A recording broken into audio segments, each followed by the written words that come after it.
What's going on, guys? This is Raph from Between Two Forks, back again with another recipe today.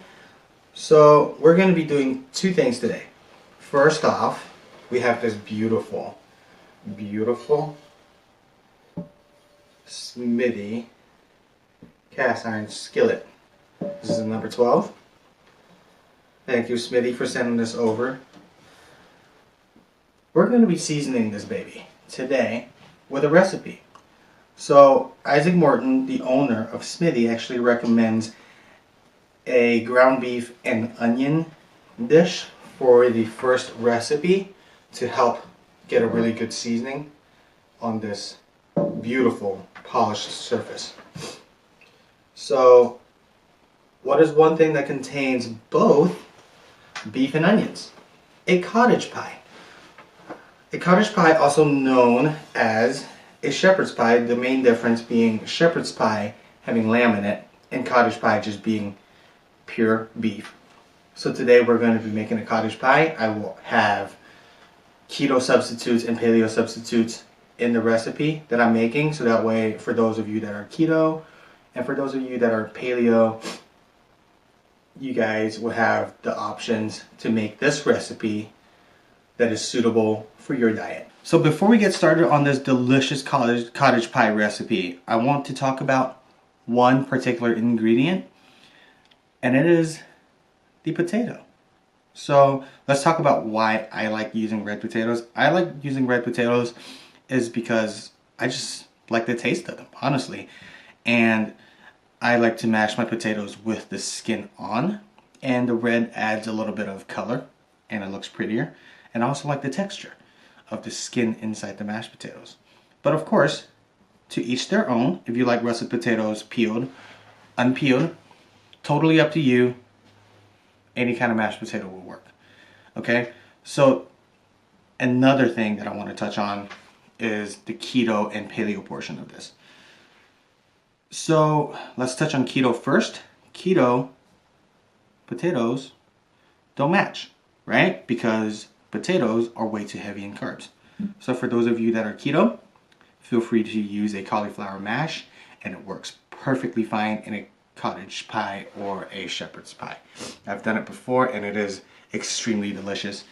And for those that are paleo, okay, ever since the dawn of time of the paleo diet, the potato has always been a huge debate on whether or not it is considered paleo, right? To me, it's considered paleo. To a lot of experts in the paleo community, it's considered paleo. But whether or not it fits into your diet and whether or not it fits into your lifestyle, that is totally up to you. If you want to replace this with a cauliflower mash, have at it. You know, it's just as good. So that being said, potato, cauliflower mash, it's totally up to you. Let's get started on this recipe and let's get cooking.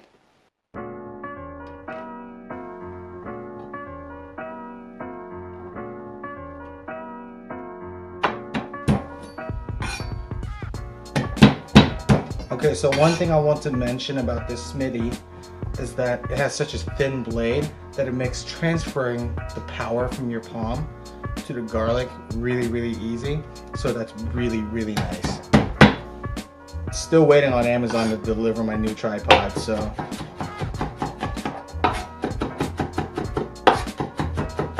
Okay, so you know how to mince garlic.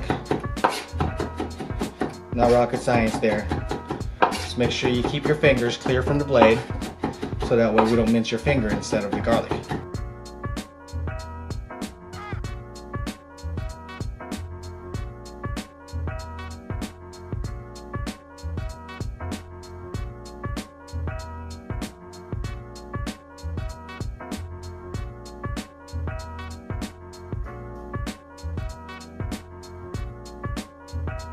Okay, so apparently I was not recording, so for this big batch of cottage pie, I'm going to use 2 onions because I like onions and it's such a big batch that it just makes sense. And I was just complaining about how much I hate peeling onions. But now that this is peeled, you don't have to hear me bitch about it anymore. Here we go. So as I was saying, I actually like to make several horizontal cuts instead of the vertical. I like to make several vertical cuts instead of the horizontal cuts because I just don't trust myself coming in like this towards my hand. So, and this is actually easier for me, right? Okay, 2 cuts, and you make your other vertical cuts, okay?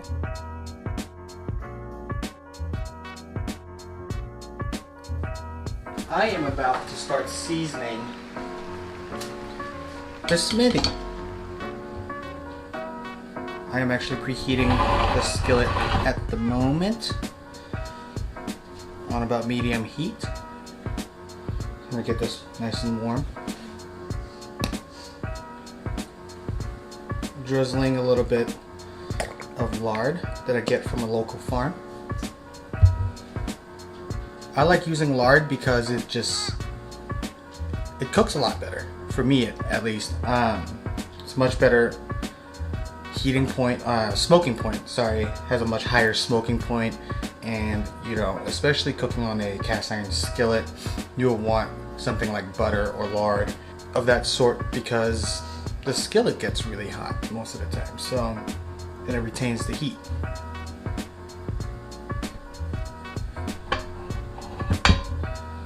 Look at that. What a gorgeous, gorgeous skillet. Look at that shine on it. Wow.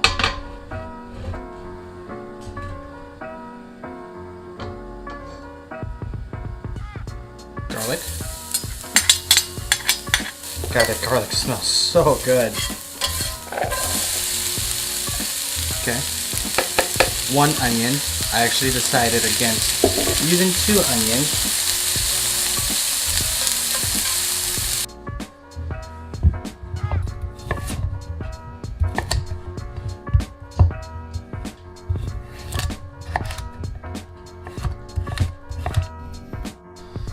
Alright guys, this is right after I took out the onions and the garlic. Look at that, guys. No sticking at all.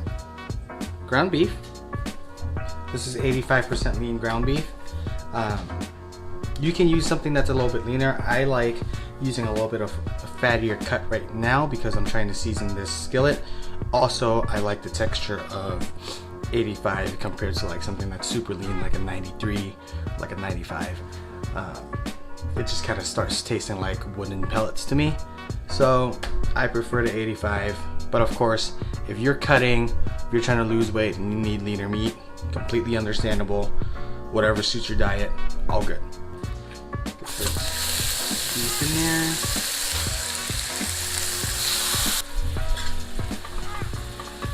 Oh, meat's finally cooked and brown. I am about to go drain about half of this grease. I am saving some of it because salt, fat, acid, and heat, as I've said so many times, you need some fat in your dish for it to incorporate some flavor. Fat has a very distinctive flavor of its own, and I truly believe that it really adds another layer of flavor to the dish. All right, now back on a medium-high heat, we are going to add the onions. So anyway, we're going to saute this for a little bit. So next thing we're gonna add is peas and carrots. So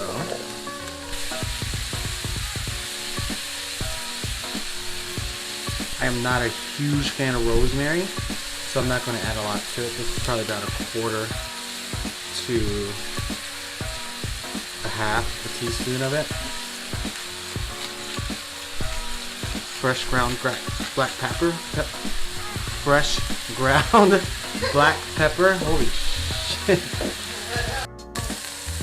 Alright guys, so this is starting to brown. I haven't moved it for a while so that way I kind of forced it to kind of stick to the pan a little bit. Not really sticking, it just formed a lot of like nice brown crust on the meat, right? So we want some of those brown bits on the pan to create some extra flavor for the shepherd's pie. So that's exactly what we're going to try to go for. Alright, so this is about 2 tablespoons of tomato paste.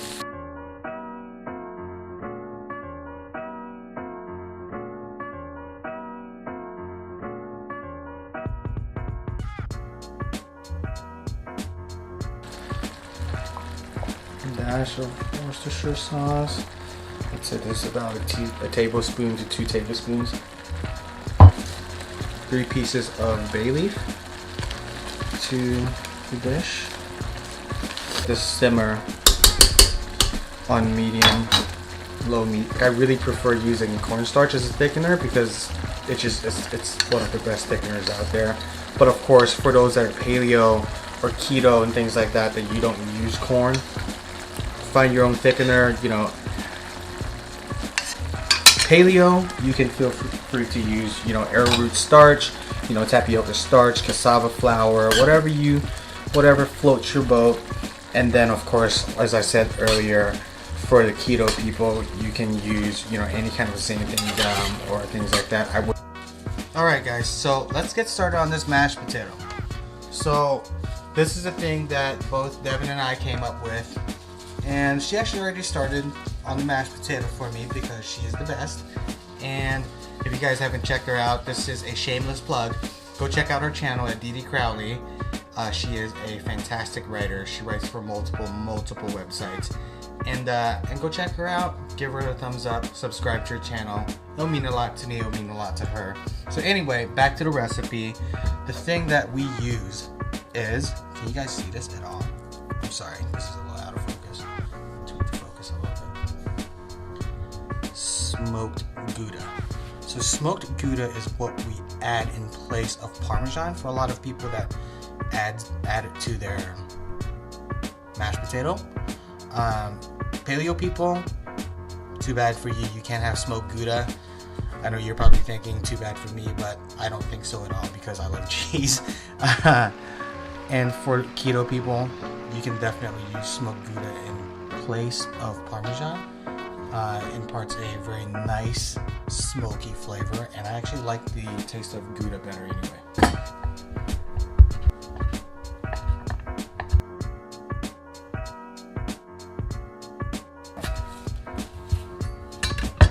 But what you want to do is to just fine dice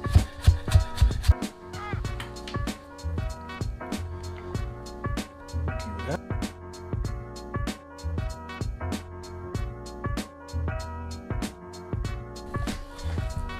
Oh man, this smells so good.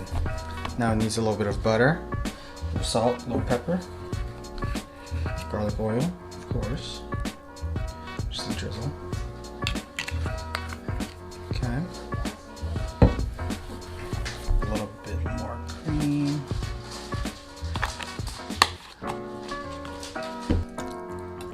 Alright guys, so if you guys wanted to pipe the mashed potatoes to make it look prettier, for pretty presentation, definitely add a little bit more cream, because right now my mashed potato is very thick. If you want to pipe it and you don't want to bust through your piping bag, definitely make your mashed potato a little bit thinner. So one thing that I usually do for a more even top, even layer of mashed potato on top, I actually form patties in my hand and put it on top, so it's pretty even all around, and then I fill in the gaps.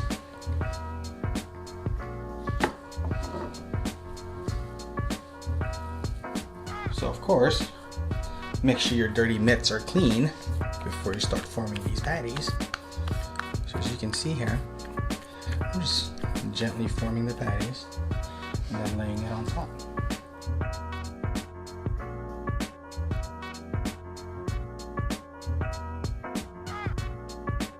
We can take our fork and just kind of squirt.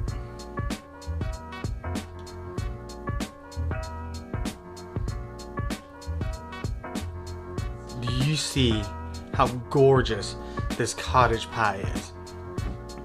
I mean, I pulled this straight from the oven and did nothing else. I mean, I tied a towel over the handle for picture purpose, but I mean, this Smithey is exactly what, this is exactly why you want a Smithey in your arsenal, because you can pull this straight from the oven right onto your dining table and not have to worry about the presentation looking like crap, because it is in such a beautiful, beautiful cast iron dish.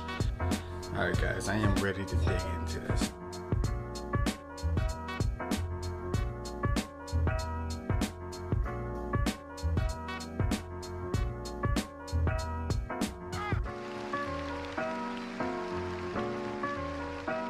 Alright, so this actually wraps up the cottage pie recipe. And if there are any recipes that you guys would like to see, definitely comment down below and let me know. Go out there, create a bunch of beautiful food memories with the people you love. And if you guys like what you see, as always, hit that like button, hit that subscribe button. It would mean the world to me. And I'll see you guys next time. Bye.